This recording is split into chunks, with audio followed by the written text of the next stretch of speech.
일주일 잘 보내셨습니까? 네. 저는 그냥 내려가는데도 또 차가 밀렸어요. 역시 연휴는 그래도 사람들이 마음이 좀 편해졌나? 연휴여도 그렇게 차가 안 많았던 것 같은데 아무튼 뭐 놀러 다닐 수 있는 여유가 있다는 건 좋은 거죠. 지난번 마지막에 질문하신 거 제가 내려가서 생각해 보니까 내가 질문의 의도를 잘 파악을 못했나 생각이 들어서 지난번 질문하셨던 거 뭐였었죠? 숙명론하고 연기법하고 어떻게 다른가라는 숙명론이라고 하면 왜 그 바이셰시카가 숙명론을 하면서 보면 도덕이나 이런 것은 다 필요 없다라는 말을 한 적이 했었잖아요. 그러니까 숙명론인데 왜 도덕까지 필요 없나 라고 하실 텐데 그 숙명론은 마치 낙인 찍기와 좀 비슷한 거예요. 옛날에 우리가 그 신분 차이가 있을 때 뭐 예를 들어서 백정으로 태어났다 그러면 아무리 내가 백정인데 내가 결혼을 양반이나 다른 사람과 한다고 해도 그 낮은 계급 쪽을 따라가잖아요. 결국은 백정이 되지 절대로 내가 백정인데 양반이랑 결혼한다고 해서 제가 양반이 되는 게 아니거든요. 숙명론은 약간 그런 거예요. 태어날 때부터 내가 죽을 때까지가 모두가 정해져 있는 거예요. 그러니까 내가 도덕적으로 착하게 살 필요가 진짜 없어요. 왜냐하면 착하게 살아서 남한테 좋은 소리 듣는 게 아니고 만약에 숙명론이니까 나는 남한테 욕 듣는 것이 정해져서 태어났어요. 숙명적으로. 그럼 내가 아무리 착한 일을 해도 나쁜 소리를 듣는 거예요. 그러니까 그거는 약간 정해진 거에 대해서 노예처럼 사는 거예요. 아무것도 더 나아 개선될 것도 없고 그냥 내 인생 그대로 살아야 되는데 이제 인간은 문제가 이제 이게 숙명인지 아닌지를 알 수가 없다라는 거죠. 숙명론에 의하면. 그러니까 또 괴로운 거거든요. 그래서 이제 숙명론에서 얘기하는 거는 이제 도덕이나 윤리가 필요 없는 이유가 변화가 되지 않기 때문이에요. 제가 지난번에 기찻길에 비유 드렸잖아요. 기차 가고 있는데 내가 중간에 서고 싶다고 해서 설 수 없고 내가 조금 다른 길로 가고 싶어도 기찻길이 그쪽에 안 나 있으면 못 간다라는 거죠. 숙명론은 절대로 바꿔지지 않고 처음부터 정해져서 태어나는 거예요. 근데 불교는 어떤가? 연기라고 하는데 제가 왜 그런가 생각했더니 이제 보통 여러분들이 생각할 때 일어날 일은 일어난다. 이게 다 운명이다. 라고 말할 때가 많다라는 말이죠. 근데 불교에서 연기인데 그럼 어떻게 일어날 일은 일어나니까 그냥 순리대로 살아라. 이런 말을 왜 하는가? 그게 숙명이라는 말과 조금 헷갈리잖아요. 그것 때문에 온 거구나라는 생각이 들었거든요. 자, 이렇게 구분해야 됩니다. 우리는 사주를 보러 갑니다. 그럼 대충 뭐 내가 살 때부터 죽을 때까지를 쭉 뭐 얘기를 해요. 그래서 살다 보면 그게 맞는 것 같거든요. 그러니까 나는 근데 태어날 때부터 나는 정해져 있구나 이렇게 착각을 한단 말이죠. 근데 불교에서 말하는 건 어떤 거냐? 불교에서는 뭐도 말하고 있냐면 또 업이 다음으로 이어진다라는 것도 말하고 있잖아요. 그러니까 내가 이 세상에서 지은 업은 다음으로 이어지죠. 그러니까 재료를 어느 정도 갖고 오는 거예요. 그러니까 예를 들어서 단무지, 오뎅, 김, 밥 있어요. 갑자기 뭐 생각나요? 김밥 말아야 되겠다 이렇게 생각 들죠. 근데 단무지, 오뎅, 김밥, 김 있는데 내가 조금 다른 거를 먹고 싶어서 김밥을 꼭 말지 않고 그냥 단무지 따로 반찬 따로 해가지고 정식처럼 먹을 수도 있잖아요. 그러니까 제가 말하는 건 뭐냐면 불교에서는 정해지는 거는 업의 종류인 거예요. 내가 화를 많이 낸다. 뭐 처음에는 조금 고생하다가 나중에 성공한다. 대충의 아웃라인이 있는데 그건 어디서 오냐? 정해주는 게 아니고 내가 지은 것의 연속성에서 오는 거예요. 그런데 연기라는 건 뭐냐면 이것이 있어서 저것이 있는 거잖아요. 살아가면서 고칠 수가, 말하자면 고치는 거죠. 고치는 건 아닌데 말하자면 고치는 거예요. 제가 이런 비유를 잘 하거든요.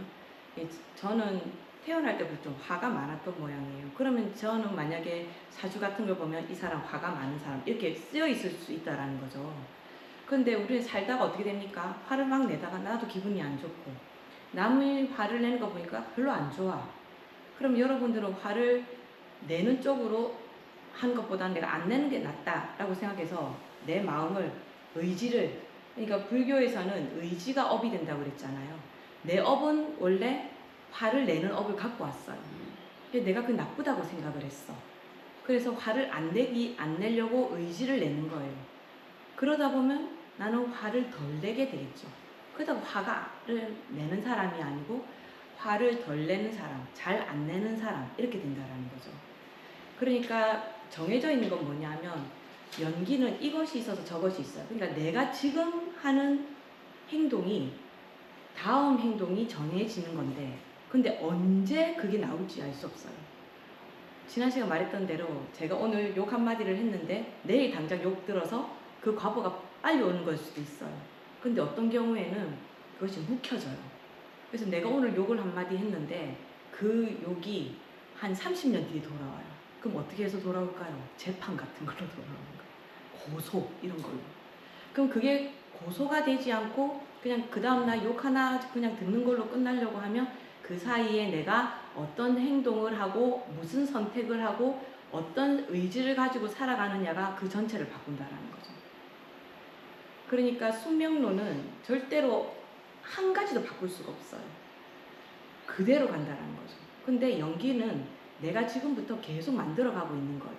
근데 좀 정해진 것 같이 보이는 이유는 뭐냐 하면, 전생에 내가 업을 갖고 온 게 전생부터 유전된 것이 있다 보니까 재료가 정해져 있는 거예요. 재료가.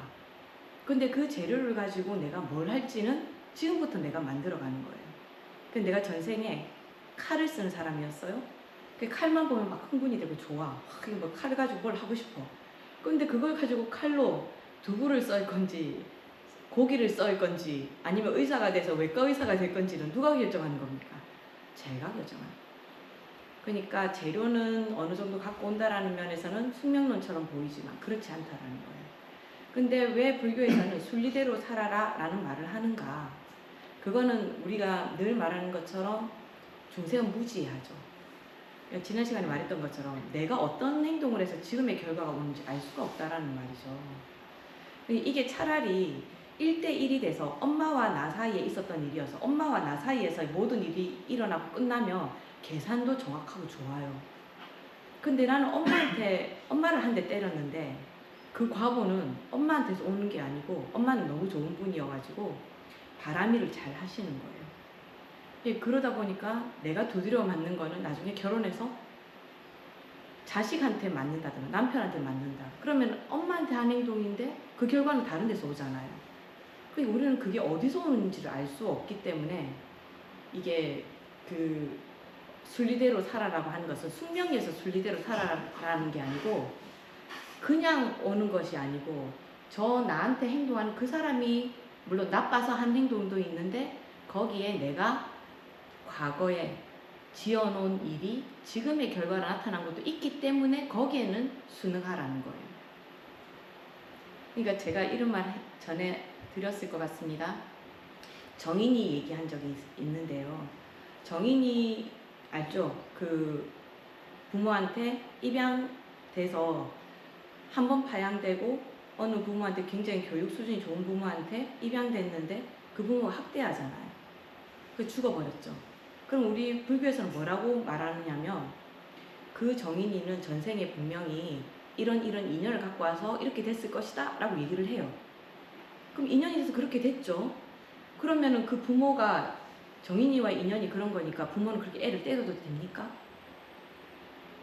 그 순리대로 해야 됩니까? 아니죠. 내가 정인이를 입양해서 얘를 너무 때리고 싶어 해도 불교에서는 뭘 해야 돼? 의지. 애를 때리면 안 된다 라는 의지를 세워야 되는 거예요. 그거 어디서 나옵니까? 여러분 팔정도라는 말은 들어보셨죠? 팔정도의 첫 번째가 뭡니까? 정견, 바른 견해입니다. 바른 견해. 저는 옛날에 이 바른 견해 때문에 정말로 고민을 많이 했어요.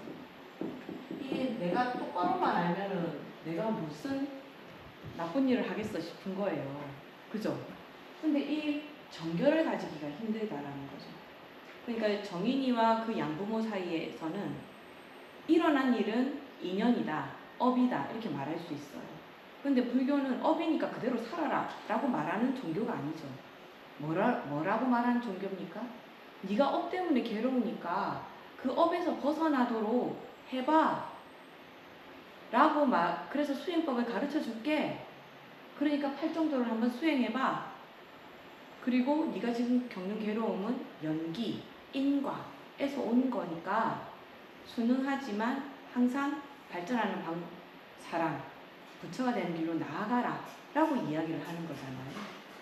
그러니까 뭐에 순응해야 되고 뭐에는 순응을 하면 안 되는지 좀 구분이 되시나요?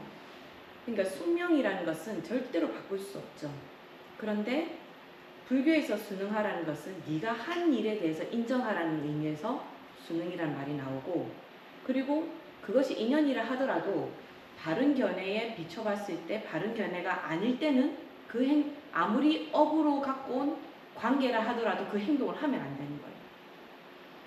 그러니까 그 부모들은 정인이를 때리면 안 됐었죠. 죽음에 이르기 때까지 때리면 안 됐었죠.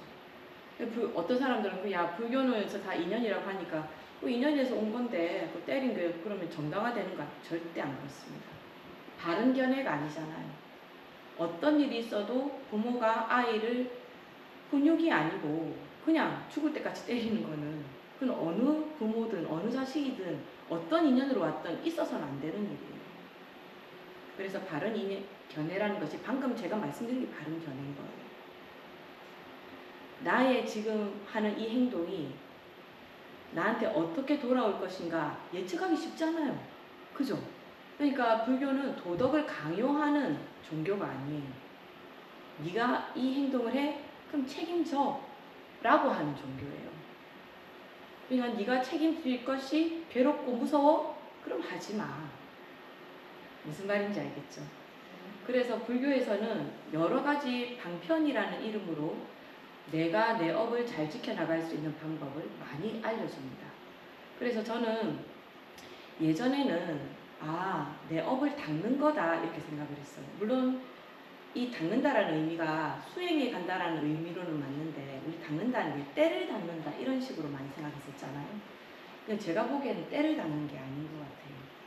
왜냐하면 이 화를 냈다. 근데 이 화를 제가 화두로 잘 잡는 게 제가 원래 좀 화를 잘 내는 사람이거든요. 이게 우리 엄마가 저 화내는 것 때문에 키우기가 너무 힘들었다고 합니다. 근데 요즘은 별로 화를 안 내죠. 왜냐면 제 의지로 이 화가 별로 도움이 안 된다는 걸 알았거든요. 근데 이 화라는 것에 대해서 우리는 이렇게 생각해 봐야 됩니다. 그러니까 순리 그리고 바른 견해 때문에 이걸 설명드리는 거예요. 이 화를 낸다고 생각해봅시다. 내가 하고 싶었는데 못했어요. 예를 들어서 내가 머리를 좀 염색하고 싶었는데 아버지가 못하게 했어. 그러면은 뭐 그거야 아버지 잘 설득할 수도 있는 문제인데, 근데 막 아버지는 왜 내 마음대로 하고 살 건데 왜 이러면서 막 화를 내요. 그러면 그 화는 또 상대하고 어떤 문제를 해결하는 게 아니고 계속 또 업을 만들어내고 하죠. 그때의 화는 좋은 화가 아니에요. 그래서 우리가 보통 인욕이라고 얘기할 때 우리 인욕을 할 때 참는 거라고 생각하잖아요. 우리 화를 참는다 이렇게 생각할 때 우리 여기다가 바라미를 한번 붙여봅시다. 방금처럼 내가 아버지한테 화를 내고 싶어. 머리 염색 못하게 하니까. 그럼 내가 참아요. 아버지랑 문제를 만들고 싶지 않아서 화내는 걸 참아. 숨어서 염색하고 까만색 가발 쓰고 다니는데 지금. 아무튼 아버지 화를 안 냈어요. 그럼 그것도 인욕 바라는 일입니다. 근데 이런 경우가 있어요. 내가 화를 내야 되는 경우가 있어요. 부당한 일들이 생겼어. 그래서 이러면 안 되잖아요. 하고 화를 내야 돼. 근데 난 화를 내야 된다는 건 알지만 내가 화를 내고 싶지 않은 거예요. 어쩐지 내가 화를 내서 옳지 않습니다 라고 하면 부당한 대우를 받을 것 같아서. 그래서 저는 화를 참는 게 아니고 화 안 nem을 참습니다. 내가 화를 내지 않고 싶어요. 화를 안 내고 싶은데 화를 내야 되는 경우가 있잖아요. 그럼 그 경우에는 화를 내는 게 인욕이 되는 거예요. 무슨 말인지 아시겠습니까? 인욕이라는 것은 일어나는 것을 누르는 행동이잖아요. 근데 우리는 화를 일어나는 것을 그냥 화를 안 내는 것만 우리는 인욕이라고 생각하잖아요. 근데 불교는 그게 아니에요. 내가 화를 안 내고 싶어. 그죠? 화를 안 내고 싶은데 그걸 참고 화를 내. 그럼 그것도 인욕이에요. 이해하시나요? 근데 그것이 만약에 화를 내서, 화를 안 내서, 아버지한테 화를 안 내서 내 업에 도움이 되면 그거는 인욕 바람일이 돼요. 그냥 참으면 아이씨 아빠 저러고 안 참.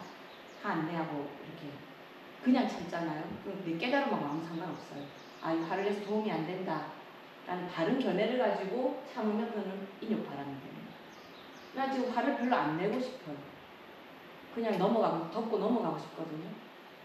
근데 이거 덮고 넘어가면 많은 사람들이 피해를 보게 되고 결국에는 결과가 나쁠 것 같다라는 다른 견해가 생겼어요. 결과가 불보듯 뻔해. 그럼 내가 화 안 내고 싶은 것을 참고 화를 내야 되는 거죠. 그죠? 그럼 그것도 그 화를 내는 것은 인욕 바람이거든요. 다른 견해로 나의 어떤 결과를 바꾸기 위해서 내가 참고 하는 행동이기 때문에. 그러니까 우리는 너무 한 방향으로 생각해요. 드러나는 것을 억누르는 것만 우리는 인욕이라고 생각하거든요. 아니요. 드러내야 되는 것을 안 드러내는 것도 인욕이지만 안 드러내고 싶은 것을 드러내는 것도 인욕입니다. 이해되시죠? 바람일이 들어가면 다른 견해로 움직인다면 그건 바람일이 되는 거예요.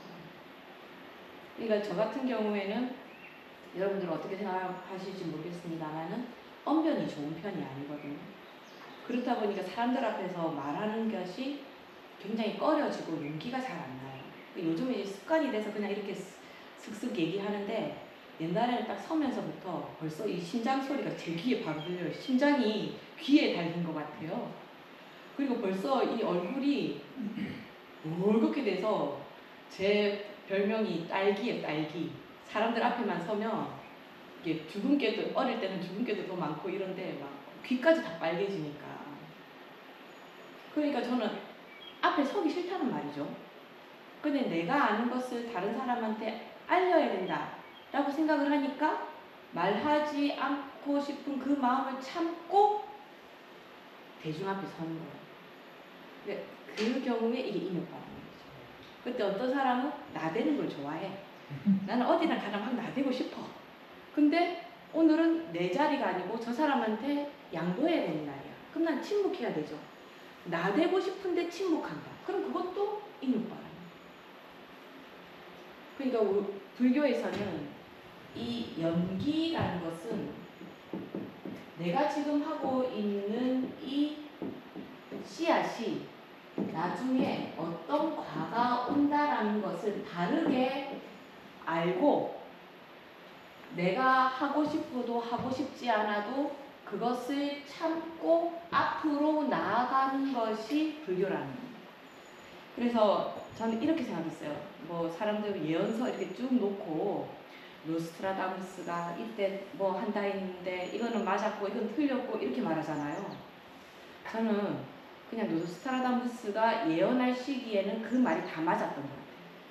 근데 그 중간에 사람들이 의지를 일으키고 이렇게 하면 안 된다 생각하고 전쟁이 나쁘지 생각하고 이렇게 해서 그 일이 안 일어난 것 같아요.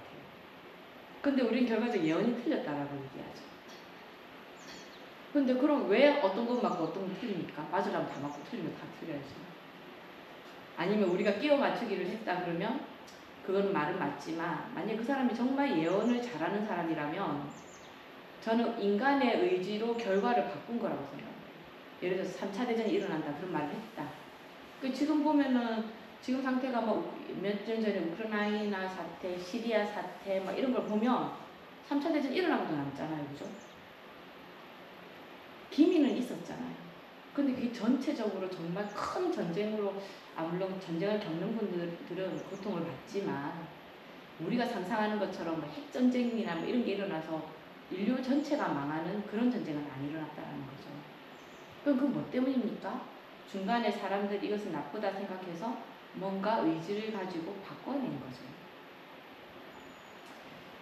그래서 불교를 저는 이제 여러분 달마대사부터 시작해서 오조홍인 해서 육조해능을 할 때 육조해능이 홍인대사한테 이제 그 바루하고 가사를 받을 때 썼던 이렇게 개송 중에서 제가 이제 그 개송을 잘 외우지는 못해서 정확하게는 말씀 못 드리겠습니다만 이 신수대사 그러니까 오조홍인의 바로 제자여가지고 모두가 다음에 그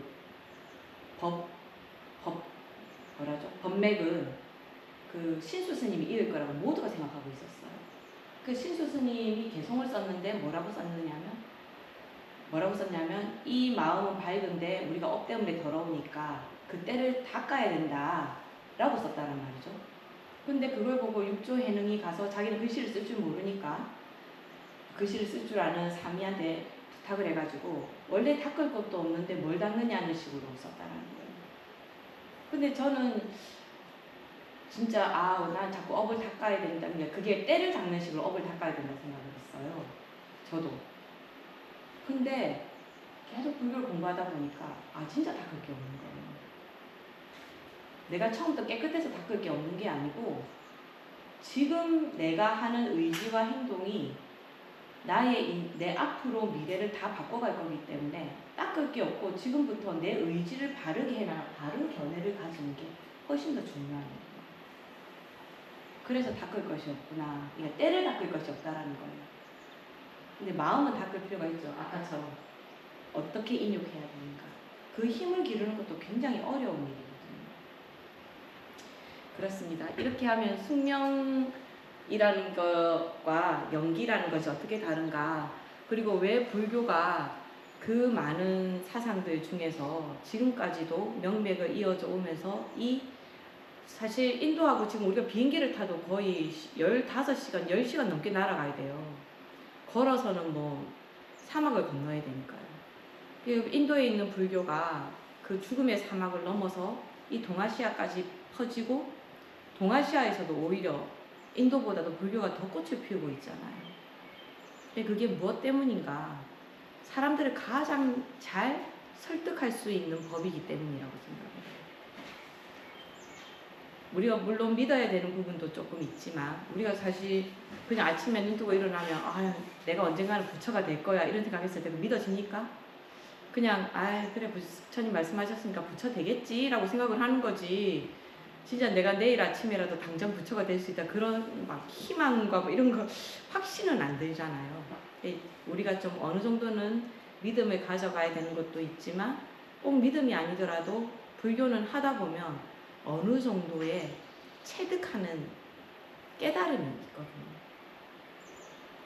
그리고 제가 보기에는 굉장히 논리적이에요. 좀 빈틈이 없는 그런 종교 또 그런 교육인 것 같습니다. 지난번 제가 설명드린 거는 그 질문에 대해서는 이 정도로 하고요. 지난번에 이제 제가 육사 외도 부처님께서 6 스승이지만 외도다 바른 견해가 아니다 라고 말씀하신 6분의 스승에 대해서 설명해 드렸습니다. 그러니까 이런 그 당시의 마가다국의 라자가하 지역에서는 그렇게 많은 사상들이 꽃을 피우고 있었어요. 그래서 뭐 어떤 사람들 여러분들이 여기서 이제 또 한번 생각을 정리하고 가셔야 되는 부분이 있는데요. 불교가 뭐 어떤 사람들은 힌두교의 일종이다. 실제로 학자들이 그렇게 말하는 사람도 있어요. 힌두교의 일종이다. 뭐 인도의 사상이다. 뭐 이렇게 말하는데 지금 지난번에 제가 말씀드린 것처럼 부처님께서 완전히 깨달음에 이르기 전부터도 인도에는 엄청난 사상이 있었어요. 그러니까 우리가 지금 여러분들이 불교다. 나는 내 종교는 불교다. 이렇게 말씀하시잖아요. 그런데 여러분들 중에서 내 종교는 유교다. 라고 말씀하시는 분 있습니까? 없죠? 근데 우리는 다 유교적 문화권에서 자라다 보니까 유교적 측면이 있어요. 그렇지 않습니까? 그건 무엇 때문입니까? 우리가 유교적 문화가 조선시대부터 부터 시작해서 그 문화가 지금까지 이어져 오고 있기 때문에 우리는 유교 문화 위에 우리 한국의 문화, 한반도의 문화, 유교 문화 위에 나는 종교적으로 불교의 종교를 갖고 있는 거잖아요. 그러니까 제가 하고 싶은 말은 뭐냐 하면 부처님 교리나 이런 걸 보면 힌두교에서 가져왔다, 영향을 받았다, 이런 얘기를 많이 해요. 근데 저는 영향도 아니고 힌두교에서 온 것도 아니라고 생각해요. 왜냐하면 부처님이 성도하기 전부터 이미 많은 사상이 있었고 태어난 곳에 문화적 영향을 안 받는다는 것이 가능합니까? 한국 사람인데 미국에서 자란 사람들한테 이렇게 어른 보면은 절해야 된다, 인사해야 된다 이렇게 말하고 아버지를 아버지라 부르고 이렇게 말하라고 하면 미국에서 완전 미국 문화권에서 한국 문화 영향을 안 받고 자란 사람들은 아무리 한국인이라고 해도 그 말을 이해를 못해요. 그냥 미국에서는 아버지 이름 불러버리잖아요.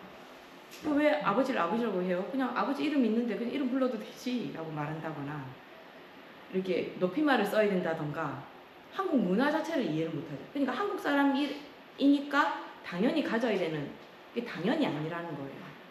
어느 문화에서 어떻게 자랐느냐에 따라서 그 사람은 한국인이라고 국적은 한국인이라 하더라도 문화는 완전히 그쪽 외국에 자기가 자란 곳의 문화를 가지잖아요.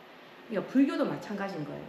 부처님께서 당신이 성도하신 거를 말씀을 하셨지만 당신이 자란 문화는 뭡니까? 인도 문화예요. 인도 문화.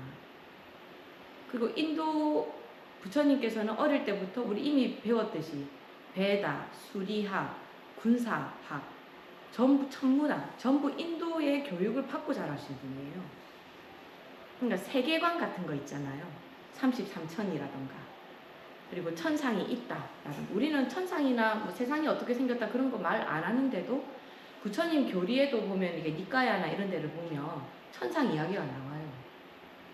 그래서 뭐 어떤 사람들은 뭐 그 정토불교나 이런 거 같은 경우에는 다른 종교의 영향을 받았다라고 하는데 그 다 같은 문화권이에요. 그 부처님 불교랑. 그러니까 어느 정도의 세계관은 공유한다라고 봐야 되는 거예요. 영향을 받은 게 아니고. 무슨 말씀인지 아시죠? 그러니까 우리가 유교는 중국이잖아요. 그럼 우리가 중국의 영향을 받아서 지금 이렇게 살고 있습니까? 아니에요. 중국에서 넘어온 그 유교가 우리나라에서 자리를 잡으면서 그 한국에 정착한 그 유교의 영향으로 우리는 장유유서라던가 우리 남자들은 특히 뭐 할 때 되면 야 민증 따라 그래서 몇 년생이고 몇 살이고 이걸로 해서 서열 정하잖아요. 그 외국인들이 제일 이해 안 되는 부분이라고 하죠. 여성분들도 마찬가지지 않습니까? 그냥 이름 부르면 안 되니까 언니인지 아닌지 동생인지 아닌지 하려고 몇 살이냐고 다 물어보잖아요. 근데 그게 중국에서 우리가 중국의 영향을 받은 겁니까 그게? 아니죠. 그죠? 유교 문화라는 것은 우리나라에 정착이 된 거고 우리는 살면서 그냥 그 문화권에서 그냥 자라서 그게 그냥 내 건 거예요.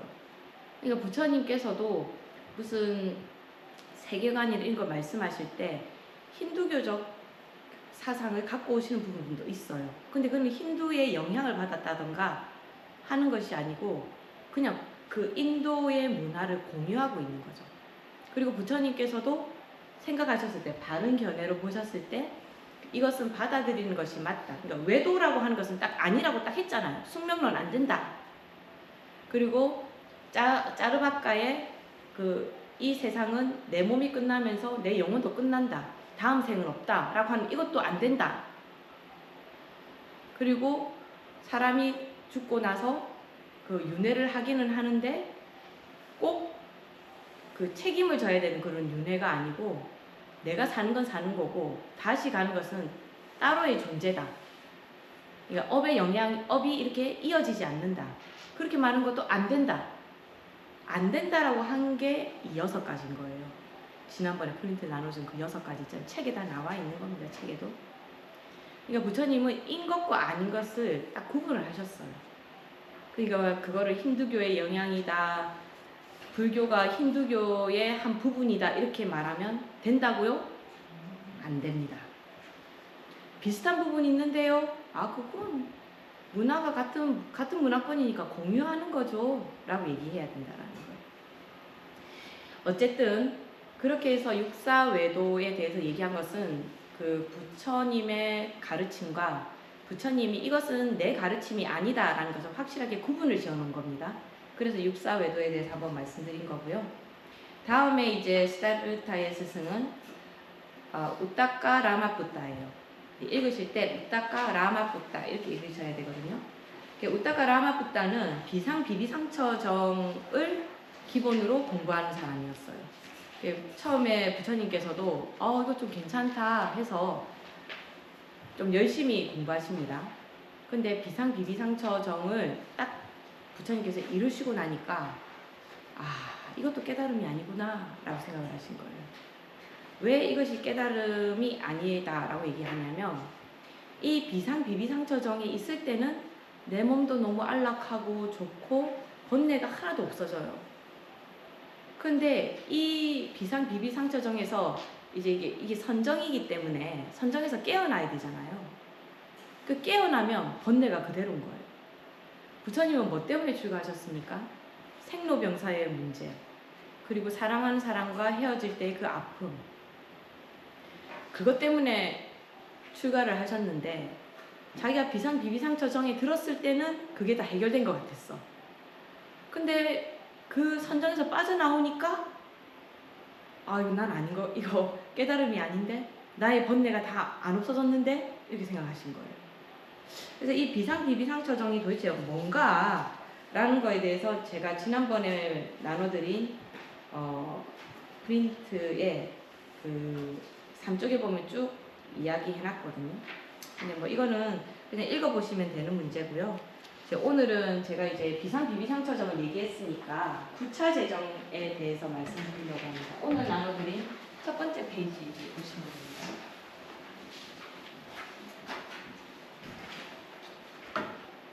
자, 9차 재정이라고 하니까 9개라는 건 알겠죠? 그럼 어떻게 9개냐?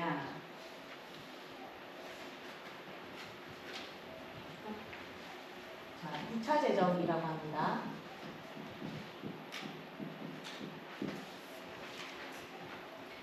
맨 처음에 셋개 4선이 있어요. 그거는 그냥 초선, 2선, 3선, 4선 이렇게 얘기해요. 세 개에서 이루어진 겁니다. 그리고 다음은 무색개. 무색개는 맨 처음에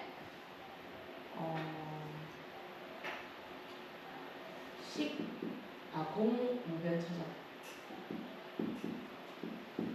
공무변처정,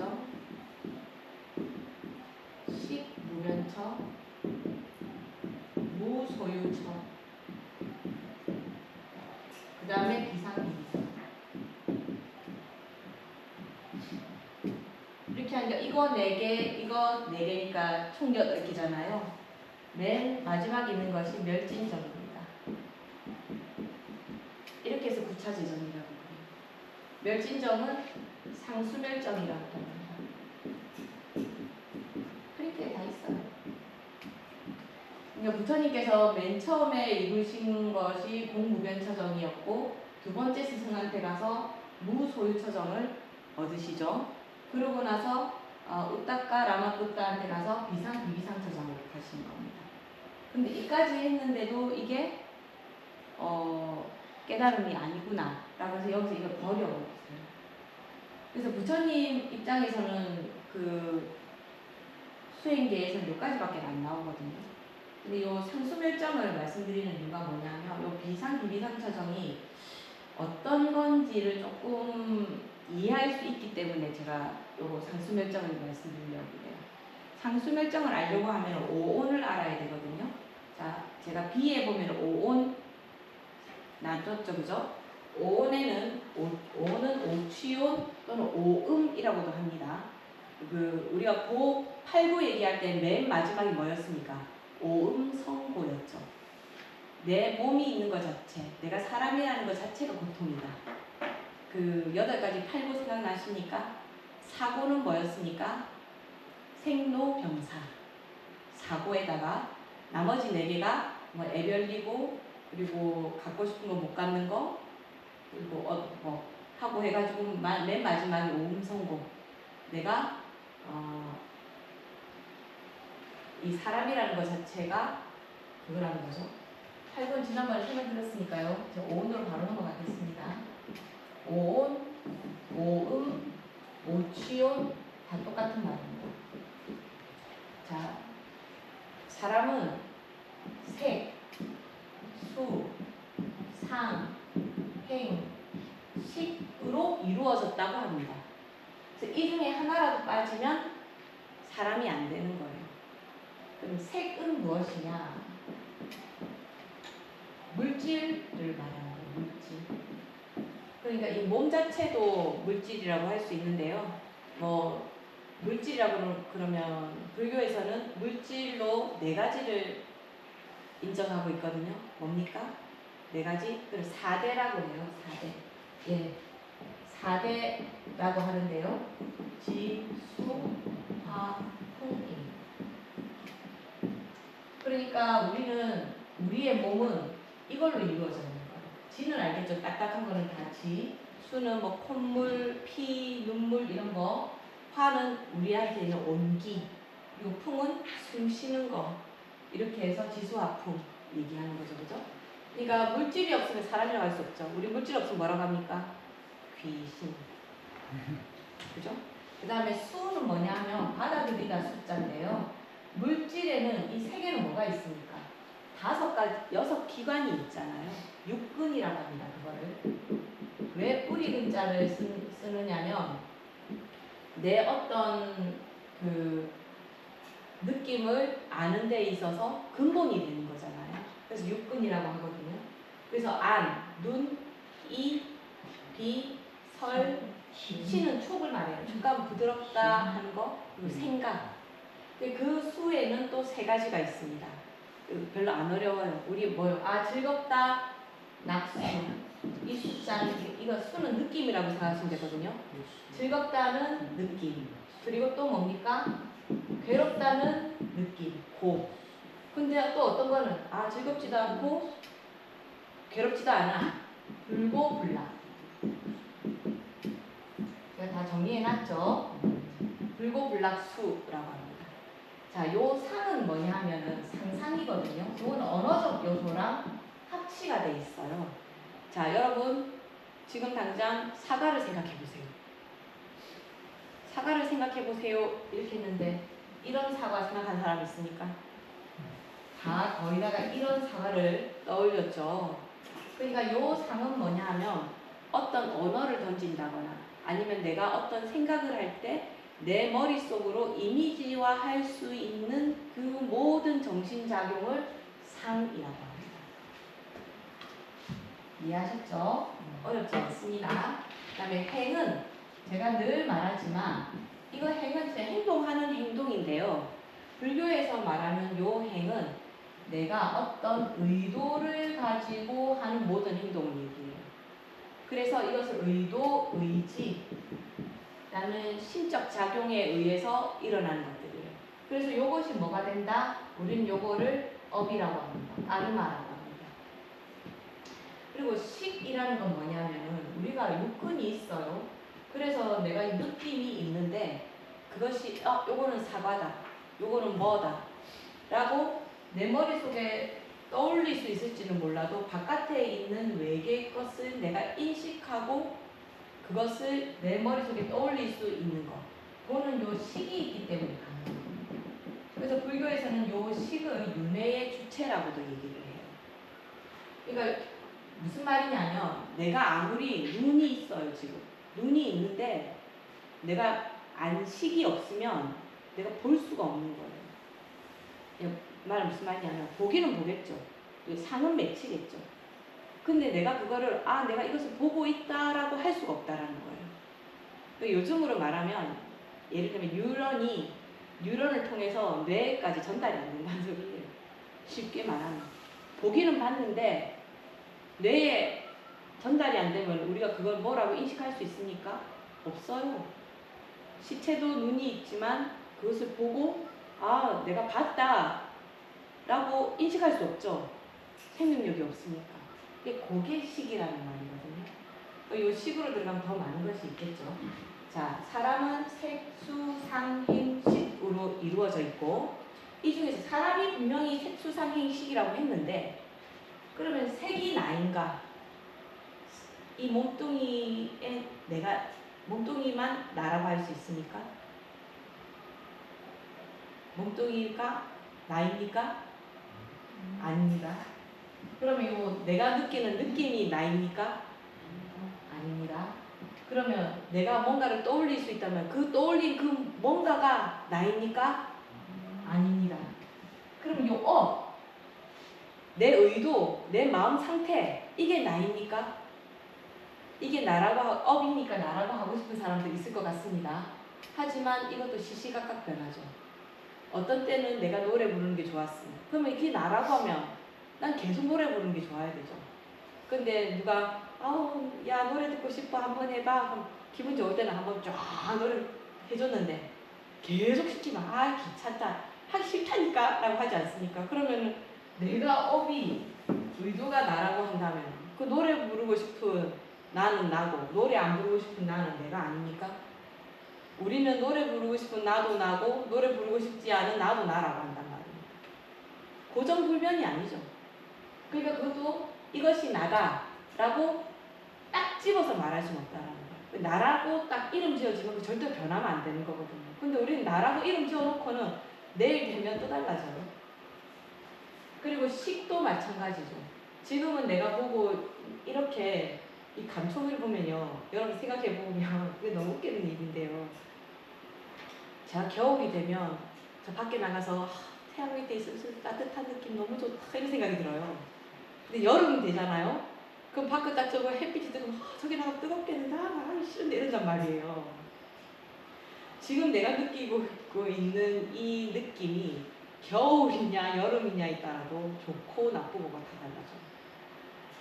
그건 나라고 할 수 있습니까? 더운 걸 좋아하는 그 나가 납니까? 더운 걸 싫어하는 그 나가 납니까? 그래서 불교에서는 고정불변의 나가 없다. 딱 고정돼서 이게 나다라고 할 게 없다.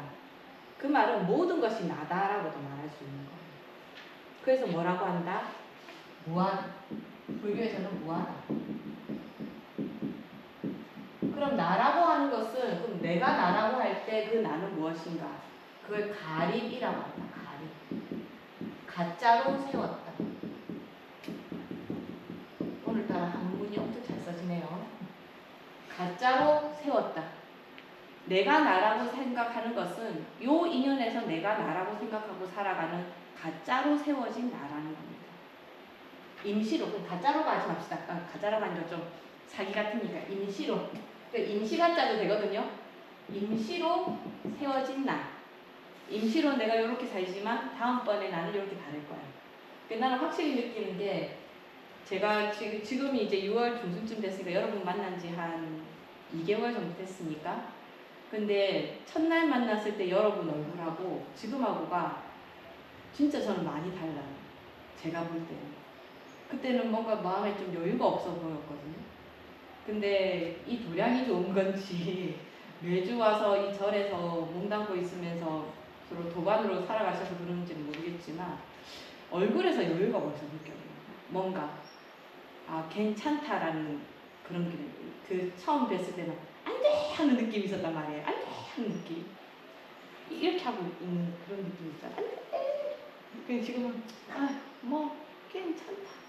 이런 느낌이 있어요. 그러면 안 돼! 할 때는 나가 납니까? 괜찮다고 하는 나가 납니까? 다 그때 상황의 나일 뿐이죠. 고정불변의 나가 아니라는 거예요. 그래서 불교에서는 뭐하라고? 내가 없다라는 것이 아니고 나라고 할 것이 없다. 그러니까 어떻게 하면 된다? 순간순간 최선을 다하고 살면 된다. 자, 우리는 그러면 상수와 상을 배웠습니다. 9차 재정에서 멸진정이라는 것은 상수 멸정입니다.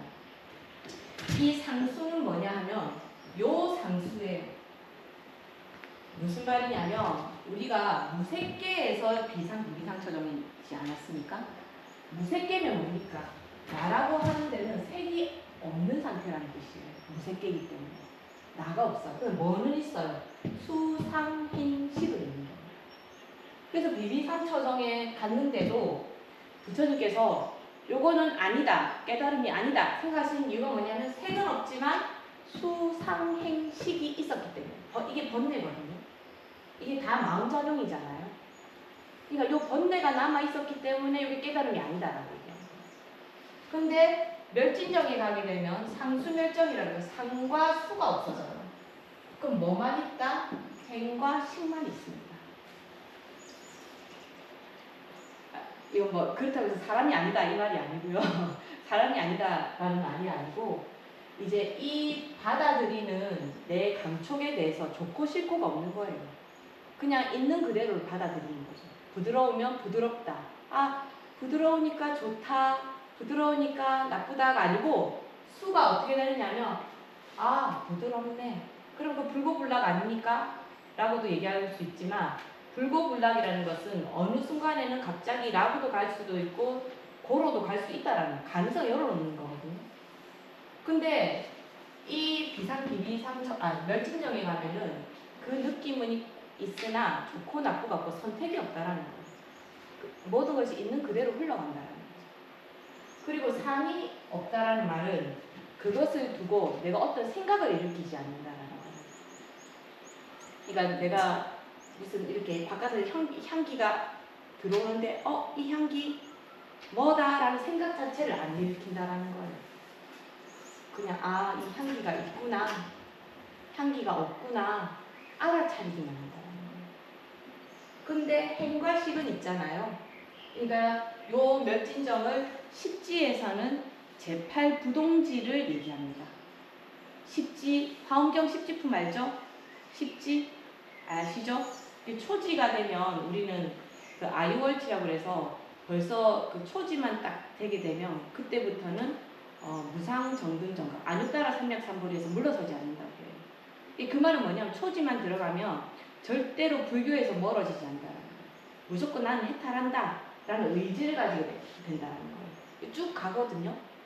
그러다가 멸진정에 이르게 되는 그때가 제8부동지라는 겁니다. 그럼 아직까지 뭐가 남았어요? 제9지, 제10지까지 더 가야 되잖아요. 그러니까 행도, 식도 없는 그 자리까지 가야 된다는 거죠. 그게 열반, 니르바나다. 그러니까 왜 부처님께서 비비상처정을 이거는 깨달음이 아니다. 완전 깨달음처럼 느껴지는데 왜 깨달음이 아니라고 합니다. 색만 없어졌을 뿐이에요.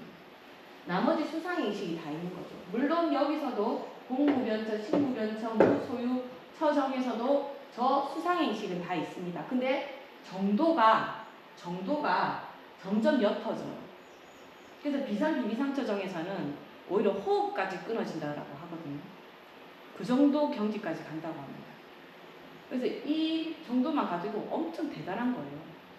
그래서 일반적인 불교에서는 이제 구차제, 그러니까 소승불교라고 하면 초기 불교에서 할 때는 이 구차제정을 다 거쳐야 된다는 얘기예요. 왜 그 초기 불교에서는 요 멸진정까지만 가도 깨달음이 얻었다, 아라한과를 얻었다 이렇게 말하거든요. 근데 대승불교에서는 자기가 깨닫는 거에서 멈추면 안 되거든요. 어디를 가야 됩니까? 아라하는 상구보리까지는 갔습니다. 그죠? 보리에 갔죠? 상구보리에서 뭐 해야 됩니까? 하와중생. 네, 하화중생 해야 됩니다. 근데 멸진정까지 가는 것은 상구보리 정도까지는 갔다라는 거예요. 말하자면. 그런데 하화중생, 우리가 보통 뭐 이승 얘기할 때 독각, 벽지불, 독각 똑같은 말이에요. 그리고 성문, 들어서 깨닫는 자. 이 사람들은 상구보리는 하지만 하화중생은 하지 않는다라고 그래서 대승에서는 좀 뭐랄까 별로 좋게 생각을 안 하거든요. 이걸 이승이라고 합니다. 오늘 잘 나갔는데 여기서 무너지나? 이승. 요걸 이승이라고 합니다. 그러니까 그 대승불교에서는 하화중생을 완벽하게 끝내지 않으면 완벽한 부처가 아니라고 생각해요. 그 깨달음에 못 이뤘다 생각해요. 그 왜 그렇습니까? 제가 아까 답을 말씀드렸습니다. 내가 모든 것이 내가 아니라는 말은 다시 뒤집으면 무슨 말이에요? 모든 것이 내가 되는 거예요. 그러니까 이 중생이 아직 깨달음이 이르지 못했다는 것은 아프냐? 나도 아프다. 유마가사가 그렇게 얘기했잖아. 중생이 아프면 나도 아프다. 그러니까 부처가 되고서도 완벽한 니르바나에 이르지 못하는 거예요. 중생이 아직 있으니까. 중생이 있으면 부처는 그 중생 속으로 들어가야 되니까요. 그렇습니다. 그래서 부처님께서는 요 비상비비상처점까지 갔지만 이것은 깨달음이 아니구나 하고 버리게 됩니다. 그래서 저는 그래도 우따까 라마푸따라는 이분이 굉장히 좋은 분이라는 생각이 든 게 자기의 교단이잖아요. 엄청나게 많은 제자들이 있었어요. 우따까 라마푸따에게도. 그런데 부처님께서 너무 훌륭하게 비상비비상처점까지 수행하고 하니까 자기와 함께 자기의 자리를 내줘요. 나눕니다. 스승들은 자기 자리를 나누는 걸 잘 하려고 하지 않거든요. 그래서 왜 부처님께서 이제 대승에서는 여마미소라고 해서 가섭에게 자리를 나눈 걸 엄청 대단한 걸로 생각하시잖아요. 최고의 스승은 자기의 자리, 나와 동등한 사람이다라고 자기 자리를 내주지 않는다라는 거죠. 근데 우따까 라마푸따는 이 시다르타에게 야, 너 정말 훌륭하구나. 나와 같이 교단을 이끌어보자 라고 말을 하는 거예요. 근데 부처님은 거절하죠. 왜 거절합니까? 자신은 완전히 생로병사에서 해탈을 하고 싶은데 뭐라고 했어요? 아무리 미세하다 할지라도 아무리 작은 거라 할지라도 수상행식이 남아있으면 이거는 아직까지 윤회에서 벗어나는 게 아니고 번뇌에서 벗어나지 못한 거거든요. 그러니까 내가 갈 길은 이 길이 아닙니다 라고 거절을 하는 거예요. 그리고 그 당시에는 지난번에도 그 육사외도에서도 봤지만 옷을 벗고도 굉장히 고행하는 사람들도 많고 해탈을 위해서 고행을 하는 사람들이 엄청 많은 분위기였어요. 그러니까 부처님께서는 다시 그러면 고행을 하자라고 생각을 하시는 거예요. 우리가 부처님께서 어디서 깨달으셨냐 이러면 보드가야 얘기하잖아요. 근데 거기가 원래 이름이 가야입니다. 가야. 이게 가야인데 부처님께서 깨달으셨다고 해서 우리 보드가 보디예요. 부트라는 말. 그러니까 깨달음의 가야다. 그래서 보드가야거든요. 그러니까 부처님께서 이 우따까 라마푸따를 떠나서 가야로 떠나십니다. 이 가야로 떠나셔가지고 고행을 엄청 심하게 하시거든요. 그죠? 이쪽에 보면 여러분 부처님께서 얼마나 고행을 심하게 하셨는지는 우리 이 터키 박물관인가? 라홀 박물관인가에서 하는 여기 90쪽, 91쪽에 있는 그림 이거 많이 보셨죠? 고행사. 요게 터키 박물관인가 박물관에 있는 건데요. 부처님 고행하셨을 당시의 모습을 이렇게 조각을 해놓은 거예요. 저희 스님들은 막 이 그림이 너무 좋아서 나도 이렇게 열심히 공부하고 싶다 해서 강원 다닐 때는 막 이거를 복사해가지고 우리 관물함에다가 막 붙여놓고 그랬었거든요. 근데 이때의 부처님의 모습을 지금 요 책에도 잘 설명하고는 있습니다만은 요거는 이제 니까야에서 부처님이 직접 말씀하신 거를 제가 오늘 나눠드린 프린트 뒤쪽 이쪽에다가 제가 해놨는데 요거는 제가 한번 읽어볼게요. 나는 이게 석가모니 부처님께서 제자들에게 당신이 고행할 때 어땠는지를 말씀해 주시는 겁니다. 나는 강낭콩 스프 등을 한 방울씩만 먹었다. 그러는 동안 내 몸은 늙은 노인의 정강이처럼 야이어 갔다. 팔다리는 길고 가늘어졌고 등은 낙타등 같았으며 척추는 구슬을 일렬로 세워놓은 것처럼 울퉁불퉁 도드라져 보였다. 그러니까 이게 구슬 같다는 말이 무슨 말이에요? 이게 척추가 있으면 척추가 이게 똥똥똥똥 이렇게 돼 있잖아요. 1번 척추, 2번 척추 이렇게 돼 있잖아요. 그 척추가 바깥으로 구슬처럼 드러났다니까 완전히 동그랗게 다 드러났다는 말이에요. 깊은 우물에 담긴 물이 반짝이듯이 계속된 소식으로 깊게 푹 꺼진 눈구멍의 깊은 곳에서 내 눈이 반짝거렸다. 거친 바람과 열기로 곡식이 연물기도 전에 말라버리는 척박한 땅과 같이 내 두피는 주름지고 갈라졌다. 나는 내 배를 만져봐야 되겠다 생각을 하면서 내 등뼈를 만졌고 내 등뼈를 만져봐야 되겠다 생각을 하면서 내 뱃가죽을 만졌다. 왜냐하면 내 뱃가죽이 등뼈에 들러붙었기 때문이다. 그리고 소변을 놓아야 되겠다는 생각으로 머리를 앞으로 내밀며 그 자리에서 쓰러져 버렸다. 몸을 달래기 위해 팔다리를 문지르면 내 몸의 털들이 목은째 떨어지기도 했다. 그리하여 난 이렇게 생각했다. 오래전부터 출가 사문이나 바라문들은 자신을 해쳐서 고통스럽고 날카롭고 가혹하게 스스로를 괴롭혔는데 이 정도이지 이 이상은 아니었을 것이다. 현재도 그렇고 미래에도 그럴 것이다. 난 이와 같은 방법으로 아무것도 성취하지 못했다. 그러니까 맨 마지막 단가에는 뭐냐면 그 누구보다도 심하게 고행했다는 말이에요. 나보다 더 심한 사람이 없었고 그게 과거에도 나보다 더 심하게 고행한 사람이 없었는데 미래에도 없을 것이라는 거예요. 근데 뭐라고 했어요 맨 끝에? 이와 같은 방법으로 나는 아무것도 성취하지 못했다. 이건 비비상처전까지 가고 나서 이건 아니다 라고 말한 것과 같은 거예요. 그러니까 부처님께서 이렇게 하실 때 옆에 이제 나중에는 그 초전법륜에서 깨달음을 얻는 5비구, 그 5명의 수행자들이 함께 이렇게 고행을 하고 있었거든요. 그럴 때마다 이 고행하는 모습을 보면서 시다르타를 보고 정말 위대하다. 어쩜 저렇게까지 수행을 할 수 있을까? 라고 하면서 굉장히 찬탄했다고 합니다. 그러니까 이 부처님께서는 그렇게 모두가 찬탄하는 그 모습을 보고서도 그게 기쁘지 않았다는 거죠. 왜 안 기뻤을까요? 아무것도 성취하지 않습니다. 네, 자기는 아무것도 성취하지 못했기 때문에.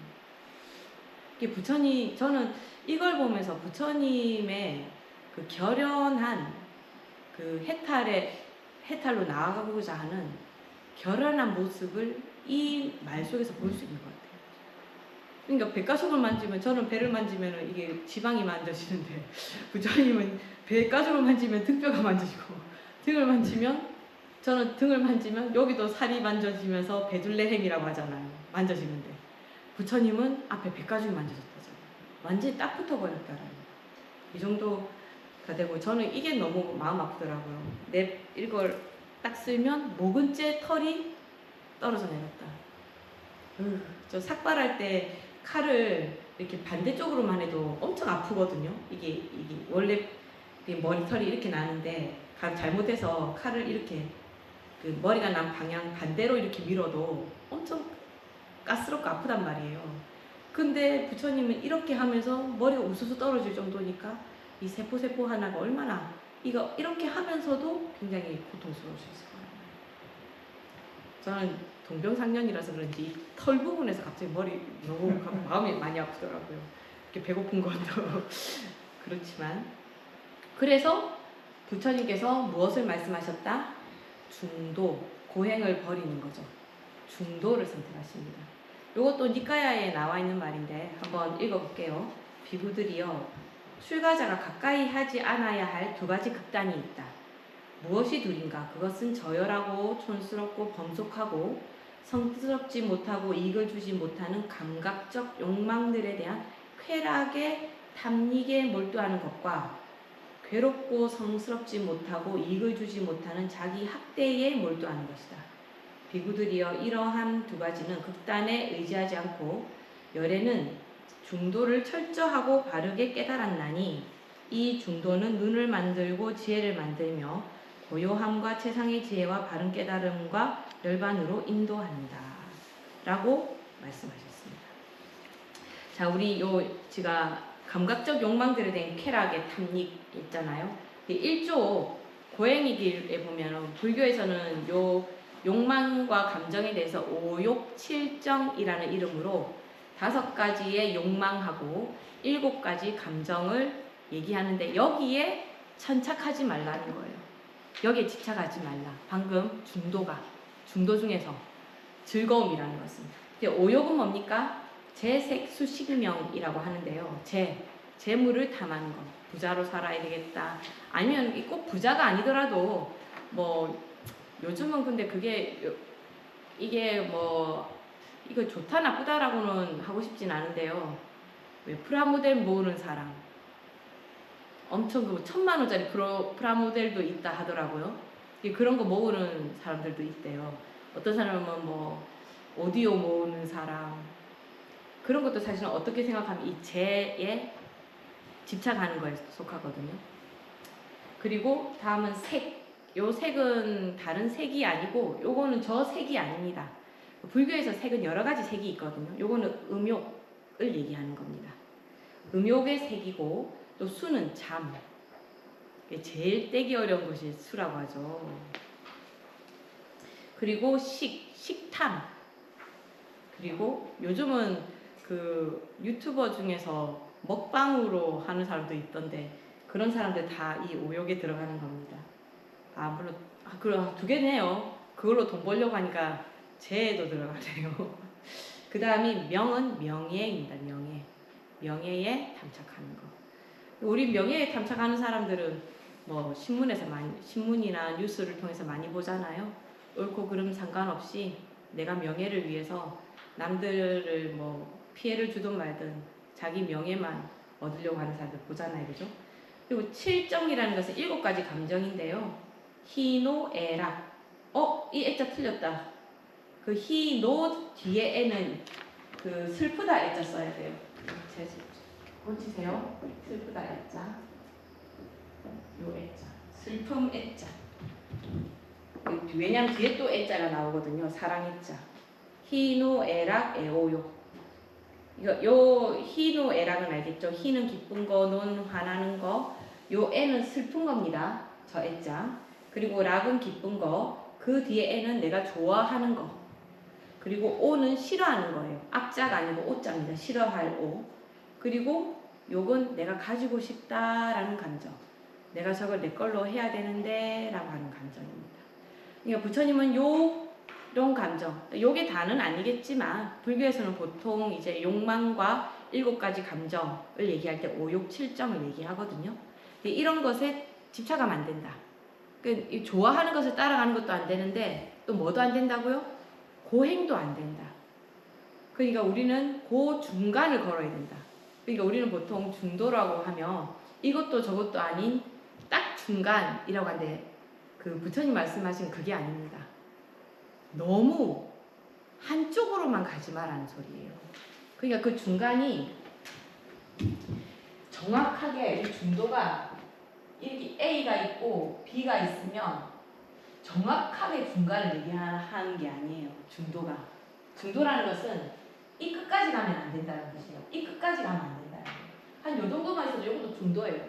왜냐하면 요까지 끝까지는 안 갔으니까. 다 중도입니다. 끝까지만 안 가면 돼요. 근데 사람은 끝까지 가서 이거는 맞고 저거는 틀리다 이렇게 말하잖아요. 그게 편협하다. 변견이라고 합니다. 변견. 이 견자는 그 가생이 뭐라죠? 모서리 완전히 끝에 있는 거 있잖아요. 끝에 있는 변자거든요. 우리 변경이라는 말 쓰잖아요. 변변 변자. 그래서 그 변견이라고 해요. 우리 변견을 가지면 안 되는 뭘 가져야 된다? 중도적 의견을 가져야 된다. 그리고 절대 잊어서는 안 되는 것이 바른 견해. 자, 오늘은 여기까지인데요. 이렇게 오늘 너무 후딱한 것 같지 않아요? 눈 깜빡할 사이에 수업이 끝나버렸습니다. 질문 있으십니까? 오늘은 제가 명강이었나 보네요. 질문이 감사합니다. 오늘 수업은 이걸로 마치고요. 우리는 다음 주에 또 뵙지요. 애쓰셨습니다.